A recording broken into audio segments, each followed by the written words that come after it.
Fala pessoal, tudo bem? Aqui quem está falando é o professor Renato e na aula de hoje nós vamos continuar falando um pouquinho sobre a União Europeia, mais especificamente sobre o euro, a moeda única da União Europeia, e sobre os problemas, e os processos que envolvem a União Europeia, principalmente nos últimos anos, culminando no processo de saída da Grã-Bretanha, do Brexit, e quais são as suas relações, quais são as possibilidades para o futuro desse bloco.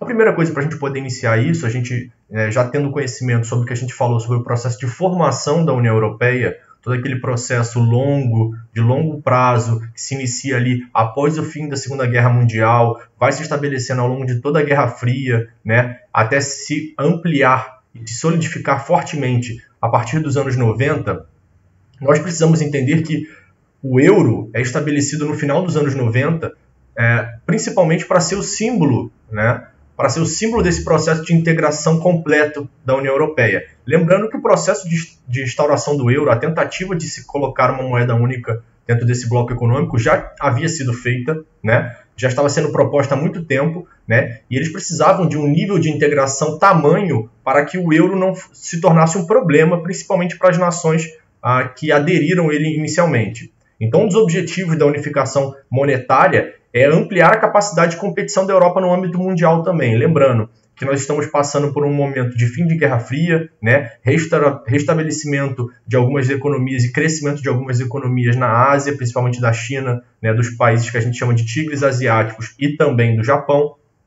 Então, todos esses processos, a gente sabe que existe uma grande concorrência no capitalismo mundial e a Europa precisava se fortalecer e, portanto, o euro ajudaria esse fortalecimento através da ampliação do comércio entre os países membros. Então, uma das consequências principais foi o grande número de fusões de empresas europeias do mesmo ramo, segmentos e afins.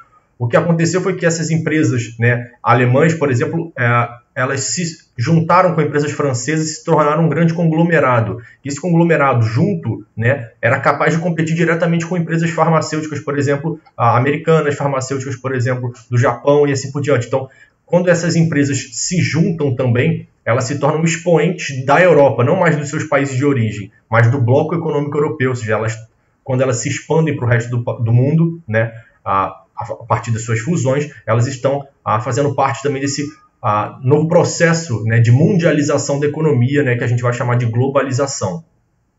Outra coisa importante é que para os países menores do bloco europeu, os países que não tinham essas grandes empresas a nível mundial, é importante também porque apesar eles têm mercado consumidor, eles têm um nível de industrialização, a gente pode dizer, mediano, e por esse motivo eles começam a receber investimentos estrangeiros. Estrangeiros de quem? Dos próprios países da União Europeia. Então países, por exemplo, como Portugal, Espanha, Grécia e Irlanda, começam a receber investimentos dos países mais fortes, dos países da Alemanha, da França, da Itália. Qual o objetivo disso? O objetivo disso, para essas empresas alemãs e francesas, é crescer, ampliar o seu mercado. Mas é importante também para esses países menores, por quê? Porque amplia a sua economia interna, amplia o seu mercado interno. Ampliando o seu mercado interno, eles acabam se dinamizando e crescendo conjuntamente. Então, esse processo inicial potencializado pelo euro é extremamente importante para a gente entender esse processo de crescimento, de transformação da União Europeia num grande competidor no cenário internacional e também de crescimento de países de economias medianas para se tornarem economias fortes.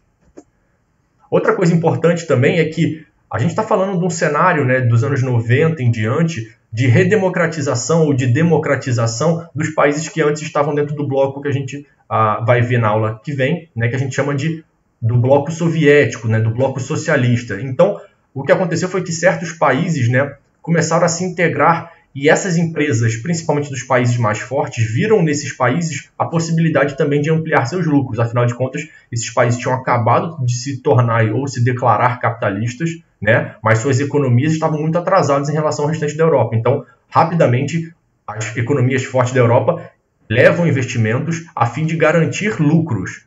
Obviamente, isso também no início vai fazer um processo de crescimento rápido dessas economias, por exemplo, da Polônia, Hungria, República Tcheca.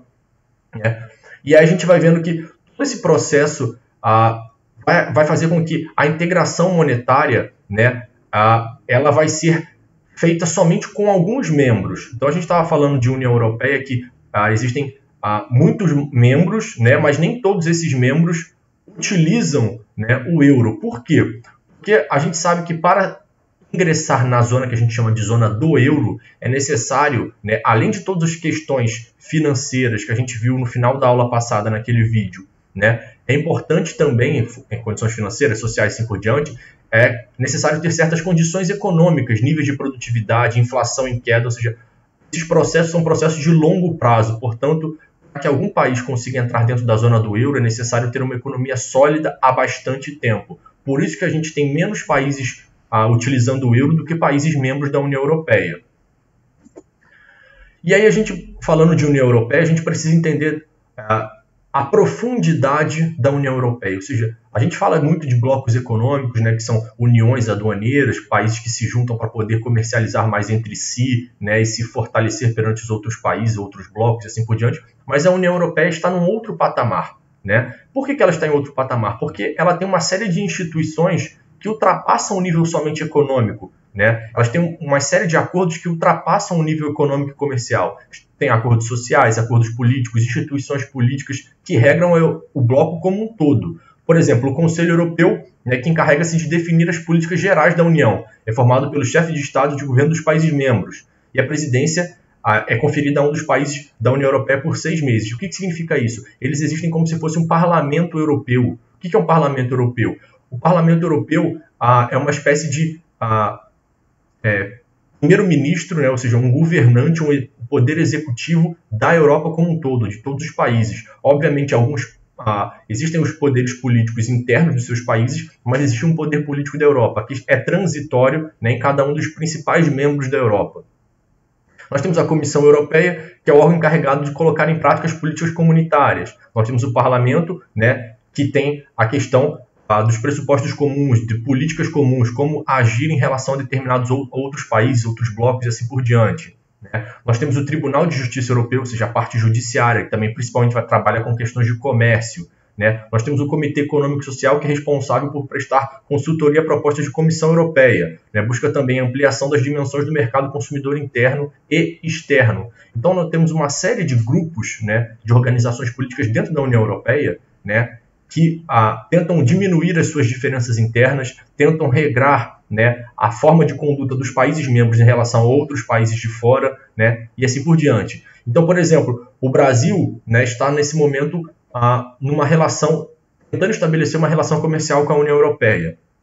Então, para o Brasil fazer essa relação, o Brasil já pode ter acertado com alguns países, mas é necessário que o Parlamento Europeu aceite, por exemplo. Então, eles precisam discutir entre si se vale a pena ou não fazer o comércio com o Brasil. Né? Apesar de alguns países serem a favor, outros podem ser contra. E, na verdade, vai ser o Conselho da União Europeia o Parlamento que vai decidir. E se ele decidir favorável, né, ou não favorável, todos os países, independente de qual a sua posição interna, né, se é favorável ou não favorável, terá que acatar a decisão do parlamento como um todo. Afinal de contas, o bloco tem uma política comum externa. Então, as políticas sociais também, que é um grande diferencial da União Europeia. Né? Nós temos uma série de políticas sociais, né, que a gente falou um pouquinho lá dos tratados de Amsterdã e de Maastricht, né, na aula anterior. Então, basicamente, essas políticas sociais estão associadas ao estado do bem-estar social. O que é isso? É o welfare state que a gente viu lá surgindo, né, nos Estados Unidos, principalmente também na Europa, após a crise de 1929, que é uma tentativa, né, do Estado regular o capitalismo, né, na tentativa de dar condições de vida, né, condições de vida para a população, condições que a gente chama de bem-estar social, direito à saúde, educação, né, coisas básicas. Então, todo esse processo vem sendo criado na União Europeia, né, e sendo tentado se estabelecer desde do início do seu processo de criação, né, desde o fim da Segunda Guerra Mundial. Porque, afinal de contas, se a população ela se considera e tem bem-estar social, ela consome mais, ela é mais produtiva no trabalho. Com isso, tem toda uma questão social, uma questão psicológica por trás disso. Mas a gente vai perceber essa questão do welfare state ao longo dos últimos anos tem se transformado um pouquinho, né, e algumas das políticas sociais têm sido atacadas principalmente por algumas questões econômicas que afetam, obviamente, o social. E aí a gente chega nessa crise do modelo. Né? E essa crise do modelo social a gente está associada principalmente a uma crise geral do capitalismo que aconteceu no ano de 2008, né? Que aconteceu o quê?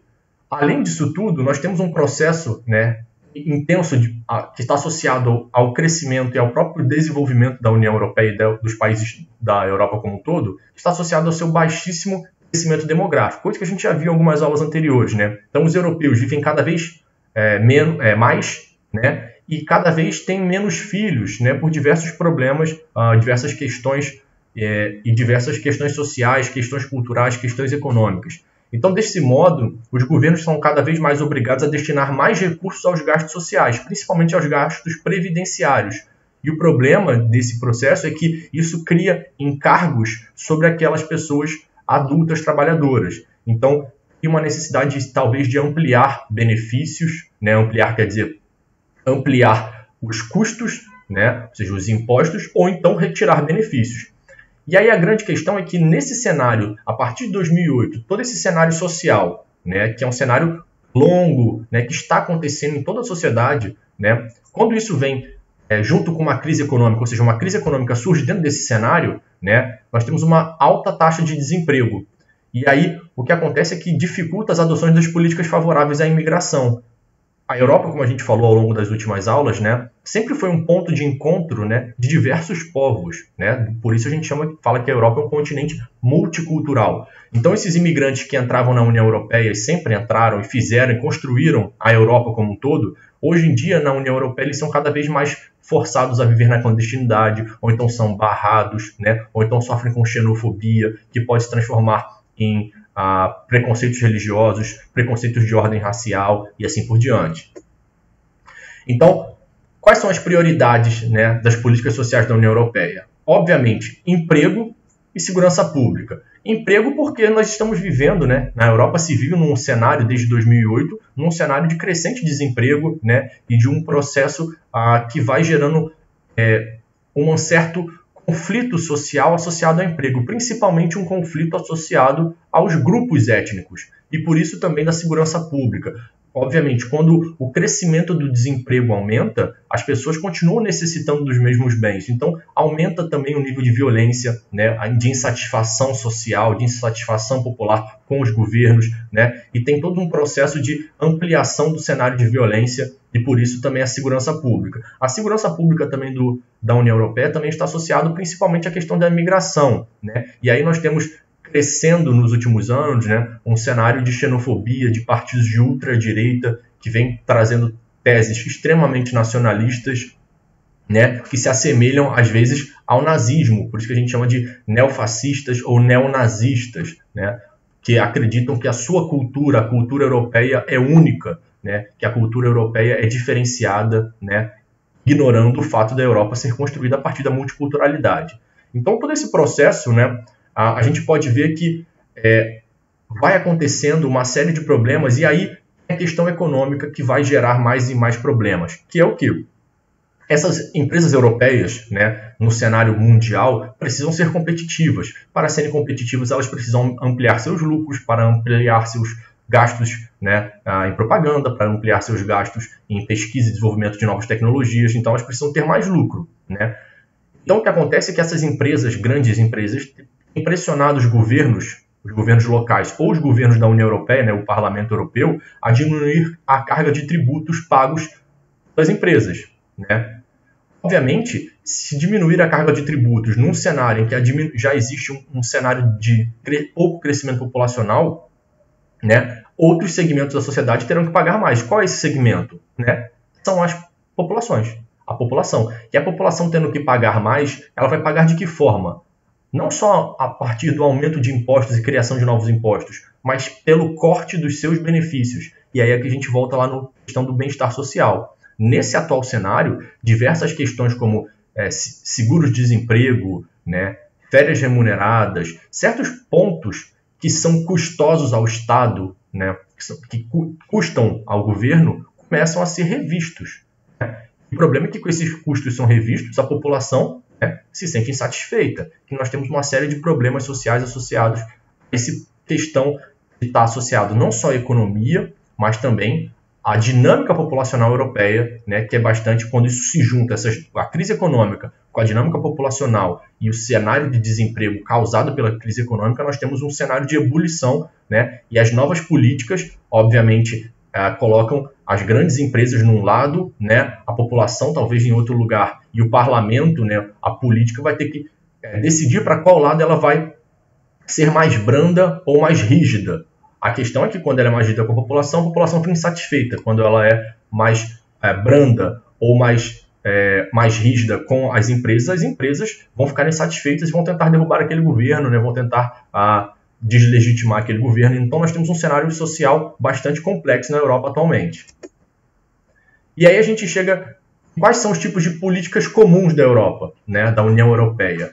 Né? Nós temos a política agrícola comum, né, que é a tentativa de manter o nível de vida dos agricultores por meio da garantia de preços mínimos da venda de produtos, evitando a competição de produtos agrícolas estrangeiros, ou seja, tentar fazer com que todos comprem da União Europeia. Para isso, os europeus vão bancar e vão dar subsídios, né, a trabalhadores internos. O problema é que eles vão dar grande parte dos subsídios a grandes empresários, o que vai enfraquecer os pequenos empresários, que vão fazer o êxodo rural, vão para as cidades, vão ficar desempregados e aí vão trazer mais problemas, como a gente falou anteriormente.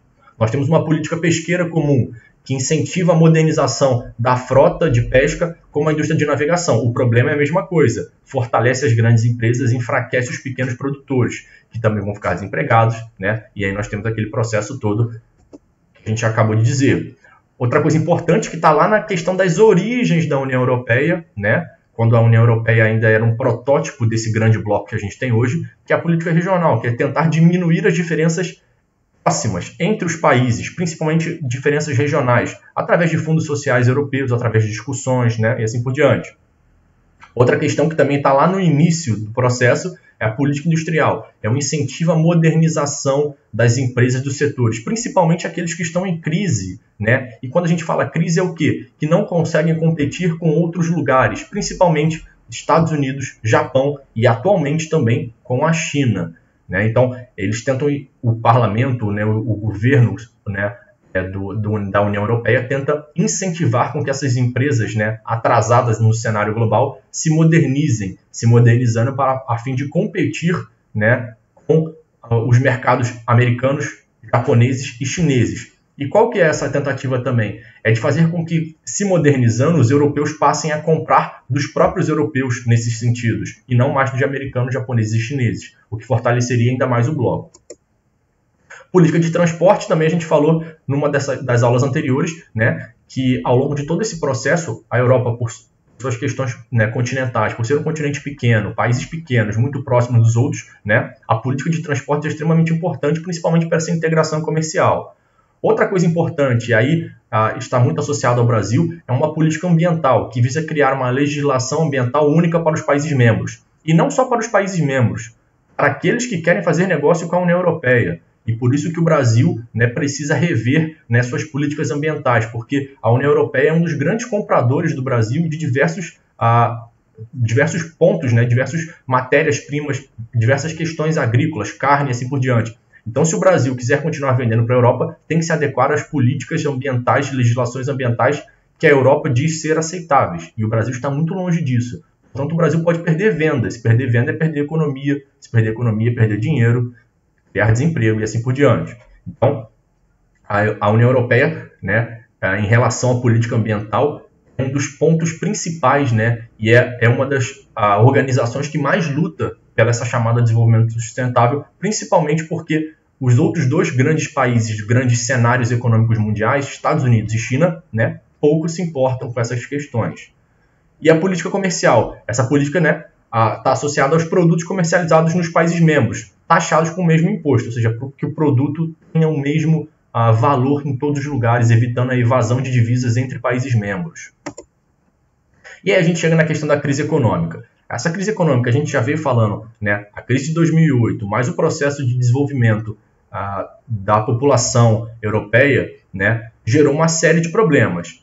Né? E essa série de problemas afetou principalmente alguns países, porque no plano econômico mundial, os últimos anos foram marcados pela crise econômica da União Europeia. em função da globalização econômica, né, a crise se espalhou pelos 4 cantos do mundo, derrubando índices de bolsas e assim por diante. E o que isso atuou? As causas principais. Principalmente porque alguns países, né, tiveram um endividamento público muito grande, não conseguiram honrar suas dívidas, como, por exemplo, Portugal, Irlanda, Grécia, né? E por não conseguirem honrar suas dívidas, eles se tornaram um peso à União Europeia. Outra coisa importante é que, dentro do bloco, né, houve uma briga política a resolver. Como vamos resolver? Vamos expulsar esses países que não devem, mas se expulsar, eles nunca pagarão. Né? Vamos criar que tipo de relação política com esses países devedores. Então, a unidade, que sempre foi muito forte, ficou fragmentada. Né? Ou seja, nós temos cada vez mais o que era um processo de união, né? Um processo de fragmentação causado pelas crises econômicas. E aí, quais são as consequências? Né? Nesse cenário em que existem países que são um problema, existe uma desagregação, né, econômica, política do bloco. Diversos países ou investidores que queriam colocar dinheiro, né, em empresas europeias ou em empresas do bloco que atuam muito fortemente no bloco econômico europeu, deixam de botar. Isso diminui o crédito, a quantidade de dinheiro circulando pela Europa, aumenta o desemprego, né? A questão da redução dos gastos, ou seja, que a gente chama de austeridade, para conter essa crise, né, a população fica descontente. Né? E todo esse processo, né, de cenário de incertezas faz com que cada vez mais esses países sejam considerados países não bons para se investir, o que diminui, né, o número de investimentos. Então, a diminuição dos ratings é isso, é quando empresas que calculam o risco de você colocar dinheiro num país e aquele dinheiro retornar para você com lucro, né, eles falam, não é bom botar ali na Europa nesse momento não, que o dinheiro talvez não volte. Então, as pessoas param de botar. Isso vai criando uma bola de neve. Né? A queda, isso cria um pouco crescimento, ou seja, o PIB para de crescer. Né? E aí a questão é que cada vez mais essa crise vai gerando, né, outras crises, porque a União Europeia, como sempre foi um dos motores, né, recentes do planeta, a crise na União Europeia gera crise em outros países que dependem, né, de vender para a União Europeia ou de comprar produtos da União Europeia e assim por diante. Então, um problema na União Europeia gera um problema no mundo muito grande, porque a União Europeia é um dos pilares do capitalismo mundial. E aí a gente chega a quais são as ações, né? A implementação de um pacote econômico anticrise, botar dinheiro, injetar dinheiro para que a economia comece a circular, gere-se empregos, né? E que os investidores começam a ver, porque o Estado não vai colocar dinheiro se o dinheiro não for voltar, né? Participação do Fundo Monetário Internacional, que é essa questão.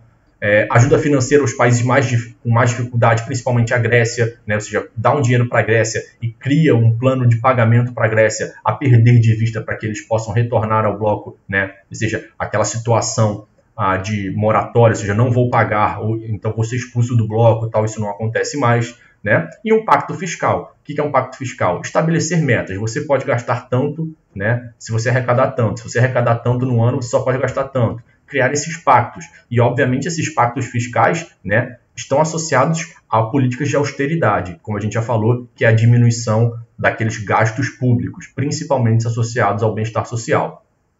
Todos esses processos são coordenados pelas duas maiores potências, França e Alemanha. Por quê? Porque ao longo dos últimos anos, durante todo esse processo, alguns países viram que a União Europeia talvez não fosse o futuro. Né? E aí começaram a discutir, principalmente pelas questões associadas às políticas sociais e políticas econômicas, né? Discutir a saída da União Europeia. Em todos os países existem grupos sociais, grupos políticos que pregam a saída da União Europeia. Né? E o que mais chegou com mais força, né, foi o grupo político na Grã-Bretanha, que conseguiu emplacar o que a gente chama de Brexit. O que é o Brexit? Né? Um processo de votação, né, em que a população foi convencida de que a Grã-Bretanha sair da União Europeia seria mais vantajoso economicamente, socialmente falando, politicamente falando, do que permanecer na União Europeia. Então, o que aconteceu foi que nos últimos anos, né, houve um plebiscito popular, ou seja, as pessoas foram às ruas e votaram pela saída da União Europeia. Obviamente, durante todo esse processo, né, o que se viu foi que todo o processo eleitoral, que a gente pode dizer assim, ou seja, o processo de campanha política para aqueles que eram a favor e eram contra, foi marcado por muitas fake news, né, sobre análises superficiais. O problema é que a população votou para o Brexit, né, mas logo depois percebeu que isso seria um erro. né? Ou seja, essa questão do Brexit, né, da saída da Grã-Bretanha, né, grande parte da população se arrepende do voto, né, porque não foi informada ou foi informada por fake news. Essa ideia de fake news que chegou muito forte no Brasil nas eleições passadas, né, foi forjada, né, e instaurada pela primeira vez na eleição, né, no plebiscito do Brexit, né? Ou seja, criou-se um mito de que isso seria muito melhor, né? E o que a gente vê é que, né, dentro do cenário global isso talvez não seja bom, porque agora, a partir de agora a Grã-Bretanha vai caminhar sozinha, enquanto os blocos europeus vão continuar tentando caminhar juntos. Isso, obviamente, se não ocorrer nenhum novo Brexit, né, ou a França saindo, a Alemanha saindo, né, se alguns dos partidos políticos, né, que pregam esse tipo de rompimento brusco chegar ao poder.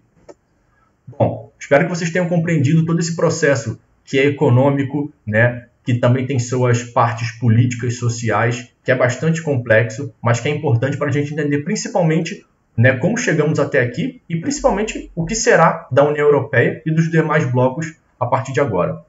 Bom, espero que tenham gostado. Um abraço e até mais.